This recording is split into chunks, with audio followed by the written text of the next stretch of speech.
at a ball game, and there's a lot of people that want to talk to me. If I've sat down with you and I'm getting to know you and your family and something about your children or something you're going through, and you're one of my community members, I'm with you, and I'm talking to you, and I'm focusing with you. And you know what? You get to know people one at a time. I understand the scope of your district. And if I would have understood that what I just described when I was in Bay City Schools, it would have been the same thing in a community with several thousand people, 10,000 students, and so on. One person, there are times when, yeah, I give public speeches and that whole thing. And I do a lot with the media and so on, but one person at a time. Because if I take time to get to know you, and it's authentic, and you feel that I'm really getting to know you and care about you, next time I see you, hey, how's your aunt doing, or whatever the situation you were telling me about. That's where you really get that ownership. Can you repeat the question? I want to make sure I answered it. How would you go about introducing yourself to our community, introducing yourself in our district, and then staying in touch with various stakeholders? And really, the written answer is 108. Brian, you talked about staff and being concerned about their needs. A couple of questions about all staff in the district. How do you keep morale up for all staff in the district in tough times? It's hard. It's a challenge.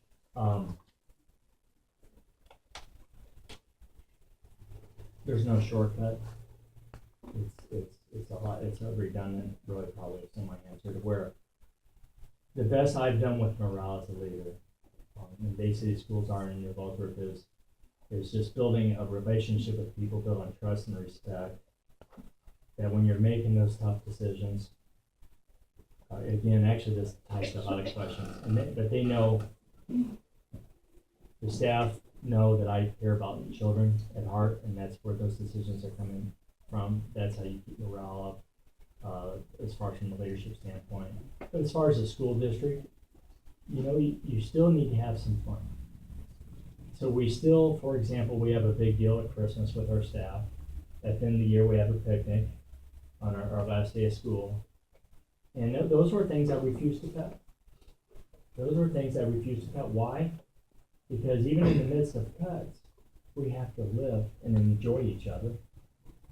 We're still alive, and Christmas is still time to celebrate. And at the end of the school year, hopefully it's not snowing in May, and we can go outside and have ourselves a picnic. And during that, a lot of times I grill, even though they kicked me out the grill because I didn't do a good job with it. They did it on purpose, but anyway. You still need to have fun. And so no matter how challenging, referring to the budget question about the crisis or the issue and where this is as far as money, I think they probably had fun during the Depression. I think they probably still celebrated Christmas during the Depression and enjoyed each other's company. So it is possible. It can be done. Attitude. What communication systems or techniques do you use in the position of superintendent to keep the community, staff, school board, and students informed about school?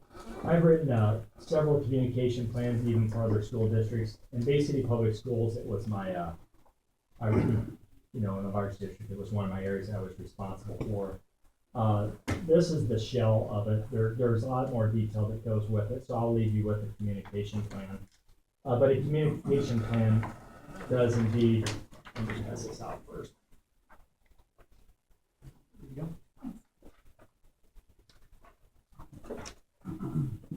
There's key facets to any,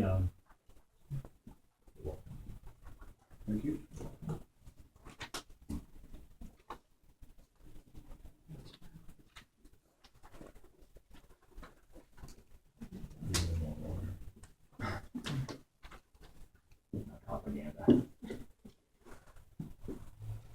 So if you turn the first page, and I won't take too much time on this, but you can see that you have your parents and students, you have your staff, and you have your community.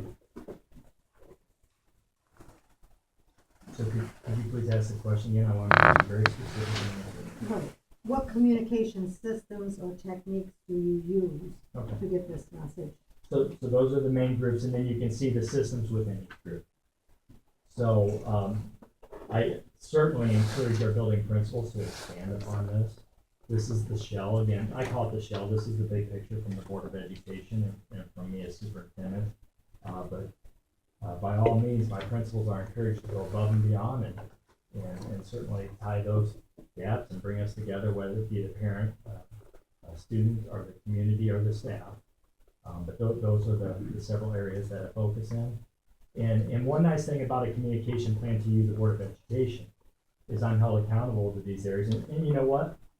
When I review this, when I'm gonna give a report to the board, we're very open, very direct. There are times I'm like, gee whiz, I'm pretty weak in that area, right? You know, what have I done in the past couple months in regard to that? And so this is a nice, system that I have in place even for myself answering to you, the Board of Education, to make sure that I am indeed following through on the communications that I've told you that we are doing. And so I'll admit to you, there's times that, you know what, ooh, that's been dropped, I need to pick this up a little bit better, I need to do better in this area. Okay, the second part to that, and you just touched part of it, but tell us about your accountability to the Board of Education, to staff, community, and students. Yeah. Yeah, and so I won't waste the time as far as, you know, I know I've answered that, but, as the superintendent, and I don't say this like I'm the number one educator, but you know what, I take responsibility that I am the number one educator of the school district. I am the lead teacher, so to speak, lead educator of the school district, and I take that very serious. So ultimately, I'm accountable for everything.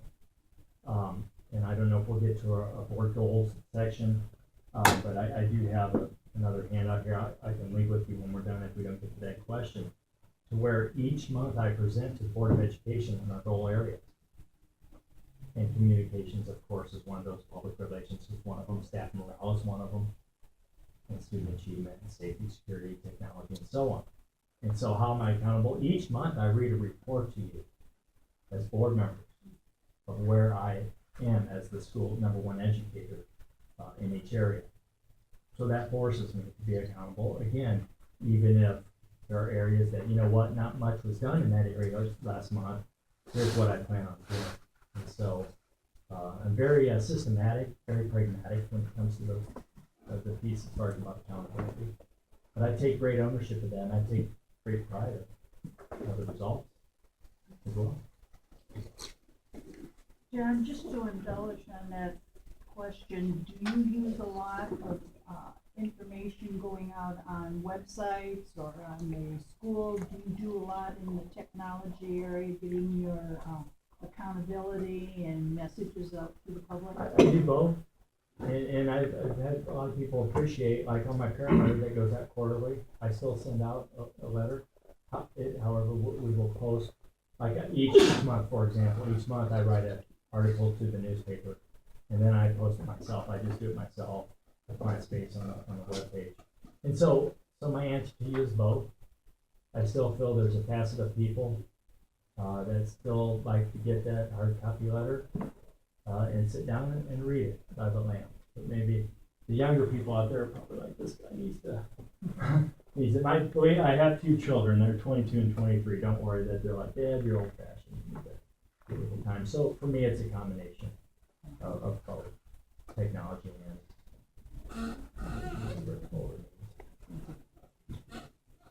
John, have you been involved in the bond or millage campaign? I take pride that we, our community, I still believe for a 7.17 mil increase had the highest yes vote in the state of Michigan. I still have not seen one. We had a 76% yes vote for a 7.1 mil increase. And so I take great pride in that for our community. I'm not taking all credit. When I say I take pride, it's just as a leader, I'm proud of that. I'm proud of our community. So please do not say that it was not it wasn't me. I was fortunate enough to be the leader in that. Actually, leadership technique on that. What I found at the end of the day, when everyone was celebrating what was neat to me, as I evolved as a leader, I was in the background. I watched everyone feel that they did it, and they did do it. And so it was a really neat experience for me and my leadership involvement to understand that the true leaders, when something like that's accomplished, they're in the background. They're not out front. They're in the background. And it was a neat night for us where we met as a community. We were very scientific of how we approached it. We had our yes voters identified, and we made sure that they got voted, and we had a great success. So yes, I've been a part of a program of designing a building and renovations to another building, complete renovations, and all the way through the bond, and even a step further than that. Accountable to the community, that every dime that they said we were gonna spend it this way, we spend it that way. And so even though you bet it is, because guess what? We've passed 4 elections in New York since I've been there. 2 non-homestead villages, a technology bond, and then a facility bond. It's important because it's the right thing to do. If you spend a lot of money, I should be following through on it. But on the selfish side from the school district, it was important because guess what? When we went for those other millage, proof is in the pudding. Because we passed those other millages. When we went back to the community, our community did show us, you know what? The school district says they're gonna do this, they're gonna do this, I can count on it. That was very important. That trust was very important. So yes, we've had 4 elections successful. You had mentioned that you identified the voters and went after those. Yeah. Any other key strategies you used that you feel was very important besides that? Ongoing communication. Ongoing communication. I think I was presenting every night. Every night, they would tease me, even for Halloween. I dressed up in but there's some serious people back there. Who do you hire this clown? Anyway, but I'm proud of it. For Halloween, I dressed up as a vote yes ballot and went around and with the kids and got candy at the houses and I was a vote yes ballot. So you know what? There was a lot that we did and we had fun with it. So yes, it wasn't just identifying the yes voters. It was that, like when you get together for your fundraiser and sing the school song. It was that spirit. And so there were a lot of pep sessions, so to speak, a lot of meetings, but we had fun with it, and the outcome was awesome. John, what experiences do you have as a personnel contract negotiator? Is your experience like as a lead negotiator, or are you just a member of the team and someone else takes the lead? I'm technically the lead negotiator representing the Board of Education. However, in New Lothrop, we do have 3 board members that sit on the negotiation team. So again, as far as leadership style, as you get to know me, I'm not everybody look at me, I'm the leader, I'm gonna sit in this chair, I'm up front. It wasn't that at all. It was, technically I do represent the board at the negotiation table and have for the past 9 years in New Lothrop. In Bay City Schools, I was over maintenance, transportation, and technology, and the support aspects of our district. And so, yes, I was representing, but we had more layers at Bay City School. So I was representing administration as the lead negotiator when I was in Bay City School. So yes is the answer. And New Lothrop, you mentioned school board members. What about staff? Did you have staff members on your team? I have staff members as needed. I've had my building principals sit in as needed. Actually, last night, we did have a negotiations prep session with Board of Education, and I had my bookkeeper in there. And so I will have staff as needed. But that staff have not really been along, except for, there were a couple years that we settled pretty quickly, and then I think my building principals, or at least my one building principal, is my curriculum director as well. I believe he was there at the session. I believe so. So it has been both, but mostly as needed, as necessary. Okay, thank you. And just so you know why I follow up on that is, I want to make sure with certain people in the district that because negotiations can get pretty tight and can sometimes get personal and emotional. And so I wanted to protect certain people from it possibly being an emotional situation because they had to work with those people. So, I was very conscientious about that. John, was that your idea to have board members on the negotiating No. team, or was that implemented back before you came? That's how we do it. That's how you. Do you feel it's a good thing or a bad thing? Well, it's worked for us, and I look at results. Again, we're the I'll get off that high horse. But we are proud of that as a district during these financial times, but, we've maintained that fund equity of 15 to 20% when all the schools in our district, our county have gone, most of them under 5%. And so I'm an outcomes person, as I shared with you earlier. I try to remove the emotions and look at the outcomes, and our outcomes have been pretty good. And you know what? I have to give credit to our labor union leaders. They've been very fair. And one key aspect of that, by the way, is when I go over the budget monthly, I was thinking a budget question would come up. But my process going over the budget monthly from about Christmas on is I have literally union leadership sit there with myself and my bookkeeper when we go over the budget monthly, building that trust. And I think that's also part of the success when we get to the table, people trust the data because they've been there the whole time. And so. John, you had, excuse me, mentioned a number of activities that you do to keep you active in the community, et cetera. Is there any activities or methods that you use to keep involved and engaged with the students in the school as you are a superintendent? And I would do the same here, understanding there's more school buildings, understanding that. I did the same in Bay City with 23 buildings. So I'm conscientious about a small school, but every day with almost without exception, I stand at the buses in the morning or our buses come in, and here I would rotate schools. And then I go into the elementary periodically, and I'll do the morning announcements. And then I'll make my way over to the high school, or I'll go over to the high school if I'm over in the elementary longer, and I'll stand in that hallway and say hi to the students. I do meet with the senior class on a regular basis. I've done that all 9 years. I look at my senior class, and I would do the same here, working, of course, with your building principal. So if the building principal's out here, it's not a power play when I come in, it's working with that building principal. And I meet with the senior class, and we talk about a variety of issues. Right now, with my seniors in New Lothrop, we're talking about attitude, about life, and so on and so on. So I actually meet with the senior class on a regular basis. And know what else that does? When they walk off that stage, I stand at the end, because that's the end product, and I'm the one accountable for that end product. And each one of them, most of them is hugs, because I've known this kid for a long time. And I get a hug from almost every one of them, or at least a handshake or whatever. And I've spent time with those kids, they know me and I know them. And I know how many seniors you have in your class, by the way. And shame on me if I can't memorize that many students as well. That goes a long way. And so I focus on all students, but I take very seriously the senior class, even as superintendent. And I want you to know I understand the business aspect of them. I don't abandon the business aspect of what we need to do. But that's my end. At the end of the day, let's say we have 25% fund equity. So what if our end product isn't what we want? And so I focus on that end product, and I spend time with that end product, the senior class. How many students are in the senior classes? It ranges. We've ranged. It's typically anywhere from 60. We have a couple classes of 90 coming through.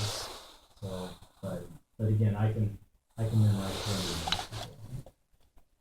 And shame, you shouldn't probably hire me if I can do it. But don't quiz me. Actually, before you leave. I just set myself up, didn't I? Hey, what's that kid's name? John, as a superintendent, what statewide legislative issues that are under consideration or are being implemented are ones that you're keeping a close eye on or of particular interest to you? Probably more than a couple. Take a deep breath, John.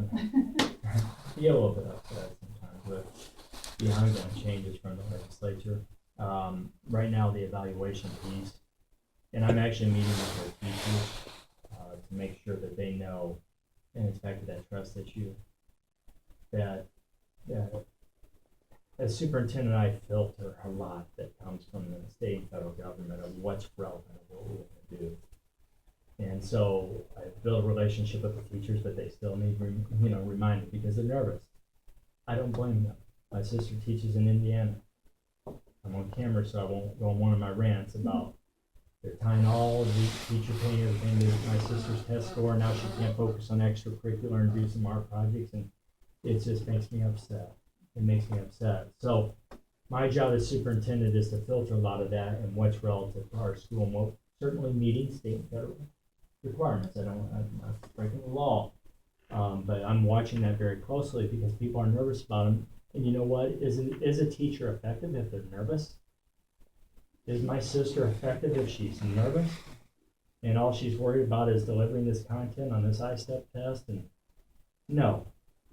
My sister is not, I know I can use my sister as an example. No, she's not at her best. She's a nervous wreck and it's taken away from her teaching. And so I'm watching that very closely, and of course I'm watching the testing piece. I had to bring a chart with me tonight as a cheat sheet of just, I pulled out if we needed it, but of the testing piece that the state right now doesn't even know what we're doing for next fall.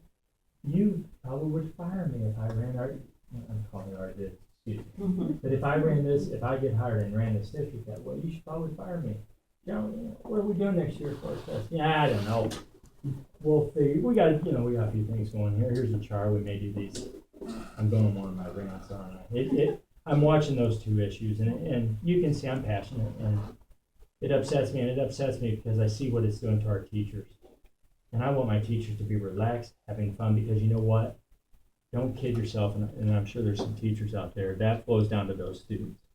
Don't kid yourself that nervousness that seems to be created from the legislature is flowing down to those students, and shame on that. And so I do the best I can as a superintendent to filter that and see what's relevant, what I need to do to be compliant, and communicate that to my staff. But I'm watching those two issues.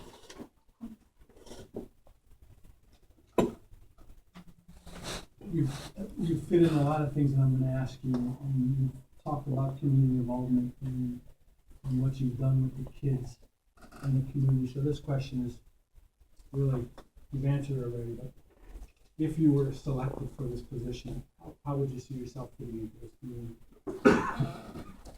I did kill Doc the times I won. Does that help? I mean, I'm telling you, I was freezing. It was the day before Thanksgiving this year. So I don't know if you remember that day in your mind, but I want you to know I'm a gamer. And I did step up and I got one. And the people in the boat, I won't mention them, they were like, yeah, you got one, let's go in. Then you ate one of them McDonald's. Yeah, right. And all kidding aside, I go back to that, I would love to get this position, and one of the first things I'll do, when is that fundraiser with it? You just had a big fundraiser. Yeah, but where they sing the song now? June 8th. June 8th, and I will personally invite you to the finest fundraiser on the planet. Get out my wallet. Get out my wallet. I think you can see. I think that would fit in. That's fun. It really gives me chills. That's exciting. That's neat. I've been an athlete my whole life. I still compete at state and national level actually, and I'm in with that. I love that, man.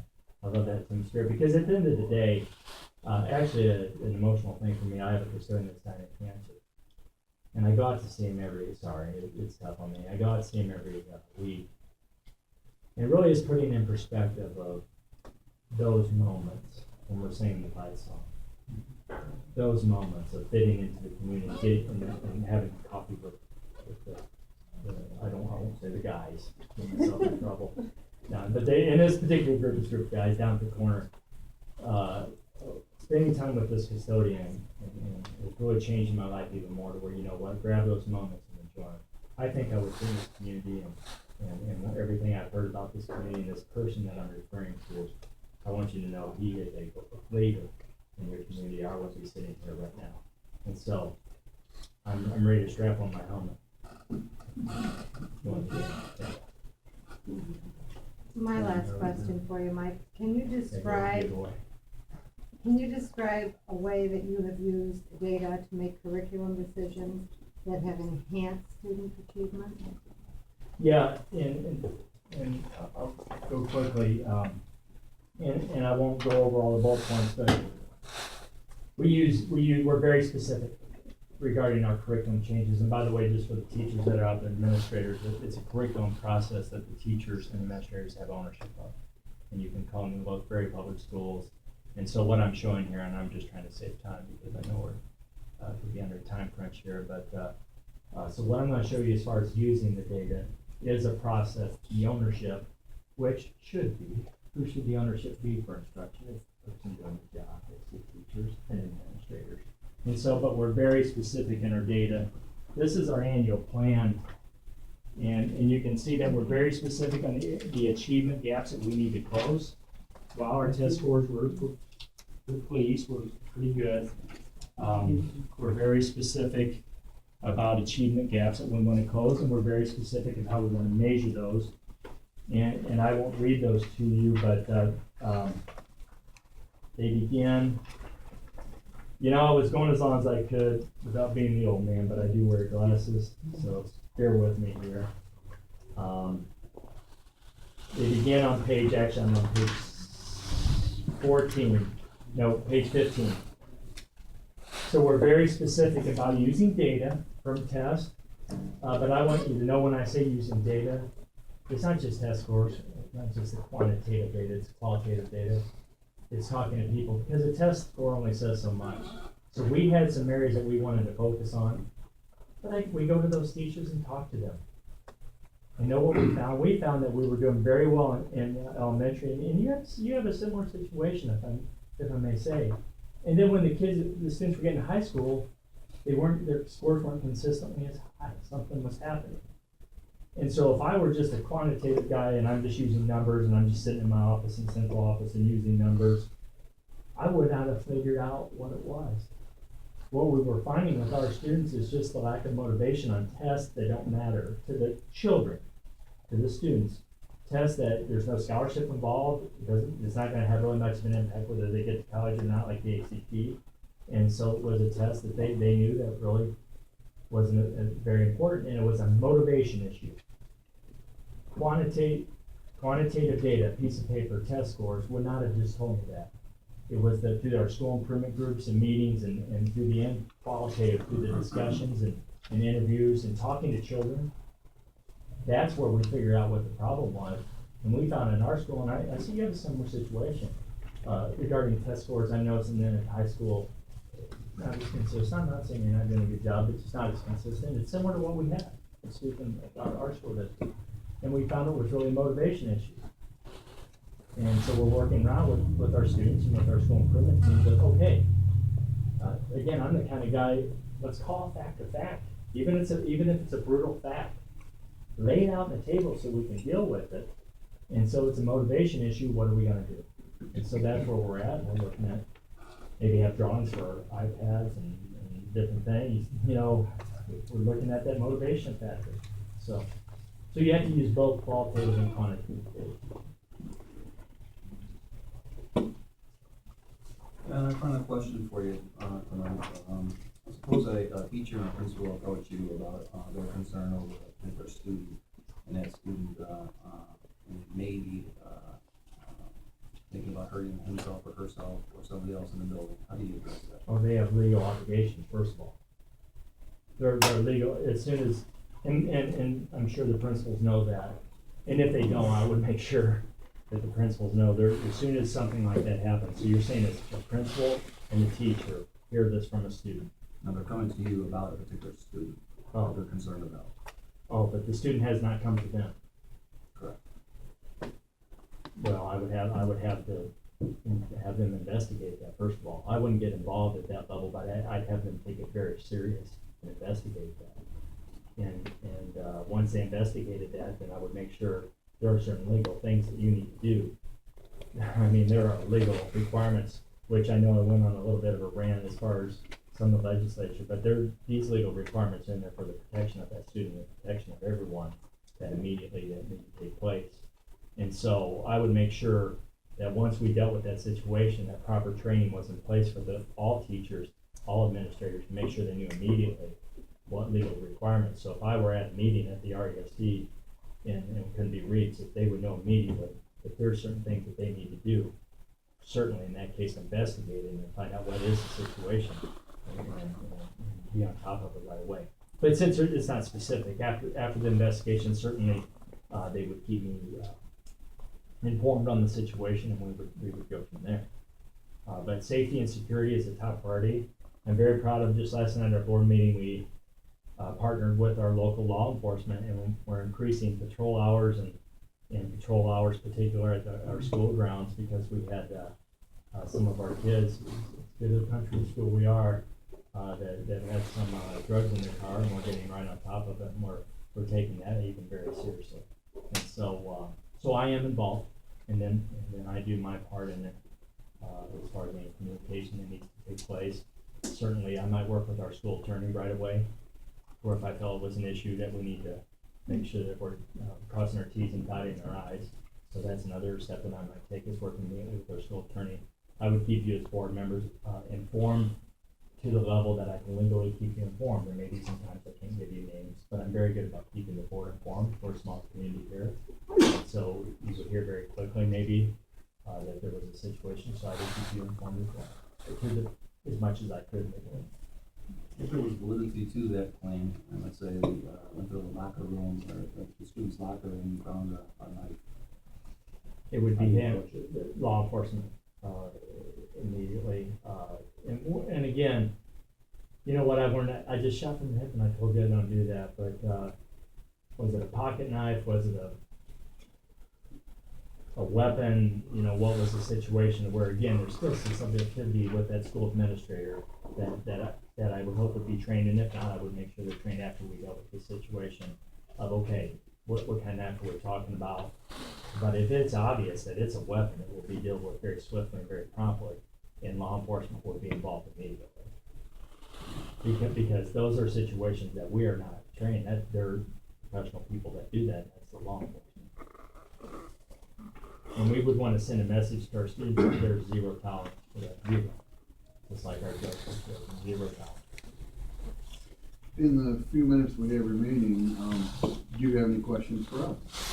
Well, when I certainly have had a chance to review a lot of data,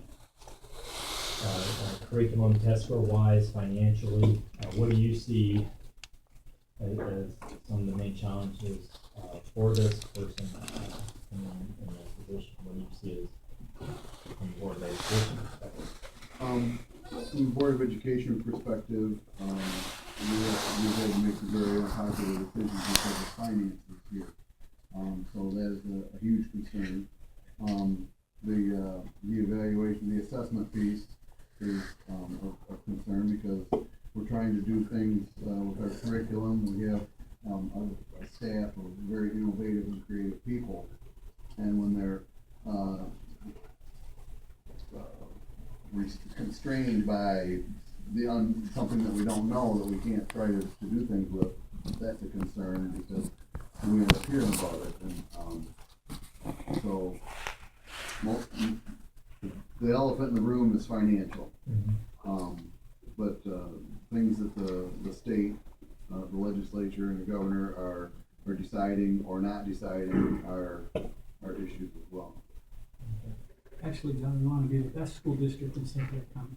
We want to be at the top of everything that we do for learning. I think that was our number one goal, probably for us and our parents and our students. That's probably the top goal that we have. And then, as you said before, we'll deal with the financial, because it is what it is. But most importantly, I think we have to be at the top. We'd like to be at the top. We pride ourselves in what we do here with our programs, and we want to go forward in that level. We don't want to go down. We want to continue to go up. And a compliment to you is this young lady, I won't use her name, certainly, I won't. But she said basically that, and so I want you to know that leadership on this room is transpiring through the students. Because she had a lot of pride in the school, and I think she feels you are at the top. And so, it's working. But you know as well as I know, I think, just like our state wrestling team, I respect our coach. Nobody said, "Come enjoy today's boys. Tomorrow we're going back to work." So to remain at the top, it's ongoing work. But you know what? It's fun. So, board committees. Now, I'm going to the question of negotiations. Do you, at the negotiation table, use a board finance negotiation team? Typically, no. This board has, in its history, has always acted as a committee of the whole. Okay. No. So at the table, though, table. That's what we hire you people Yep. for. We'll take that. That's You pay us. good. That's right, we do. No, but don't worry, I work with my board president's he's a vice president of a real large company, yeah. That will be no stranger to me, to where he reminds me, and a lot of times when I'm complaining, he will say, hey, did you get paid last week? Oh, that's how I'll say, did you get paid last week? Well, what are you talking about? He goes, did you get paid last week? I think you're paid out to your job, So don't worry, I'm reminded of that. Okay, very good. Very good. Thank you very much. Yeah, I enjoyed that. So, my closing statement is just this, I know I bring a little more passion and energy to these interviews. I do level out a little bit, but I carry a lot of passion with me, and so I get excited and up for these type of situations. So, I want you to know I do level out a little bit, and I look forward to working with you and being part of this community. I'm all psyched, ready to sing the fight song. So. Thank you for coming.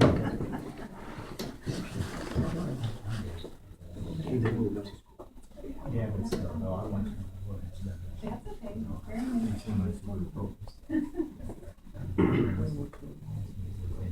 Thank you, John. Yes, thank you.